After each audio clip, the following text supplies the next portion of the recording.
Okay, here's the plan.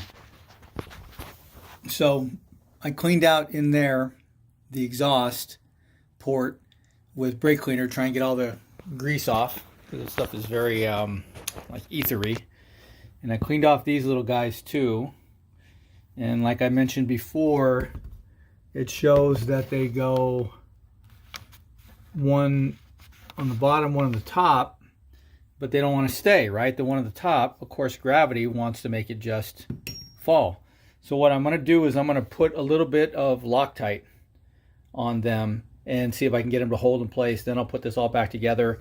I do have a new crush washer over here, and you can see they're the same size, 40 millimeter, but one of them is in good shape on the left and the other one is all banged up. So I'm going to see if I can use this kind of a little bit of Loctite, not to lock it in place or glue it in place permanently, but just so that those little pieces there, those little half moon shapes, stay in place. So let's come back and see how this works.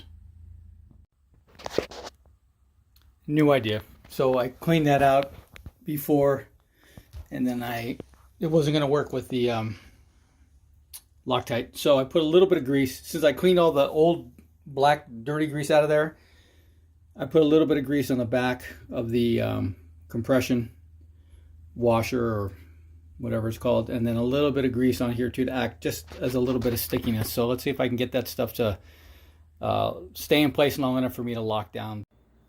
All right, let's see if we can get this thing to start. I mean, it'll start, but I want you to hear it.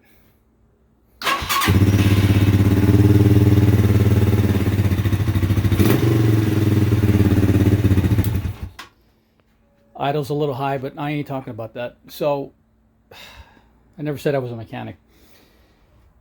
Remember, if you watch one of my other videos, please go watch it just so you can see what a character I am. So this is the crush washer that was in the exhaust. And I bought a couple of these, and you can see the one I replaced crushed to shit. I can say that.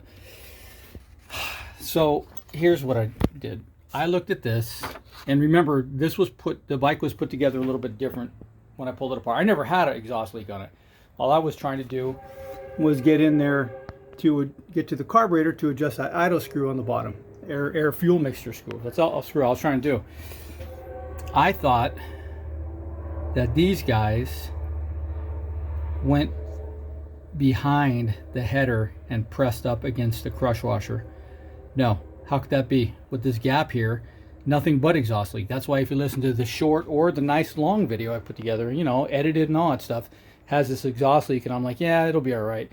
Well, it's not all right. So what happens is, I wish I could show you on the bike better, but these fit inside the collar. This collar is already back here. This collar is already on the pipe back here, the header. The collars fit, these collars fit in the clamp, and that presses the flange of the pipe against the crush washer. Because I kept thinking, it's not going to seal the way it is. So, and I had these screws messed up, and I had to actually retap them, all that stuff. And by putting that in there, I was like, I never thought it sat good against the head, the cylinder. Well, it fits so good against the cylinder now that this clamp is in the right place. Because before I had that much showing because it was sticking out that much.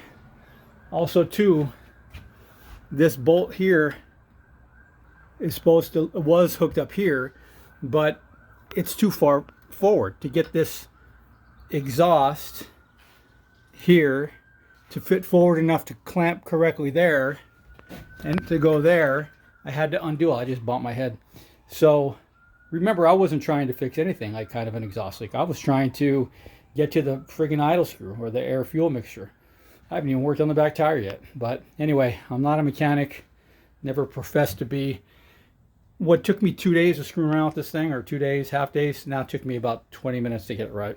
OG Big T, your friendly mechanic, over and out. Peace.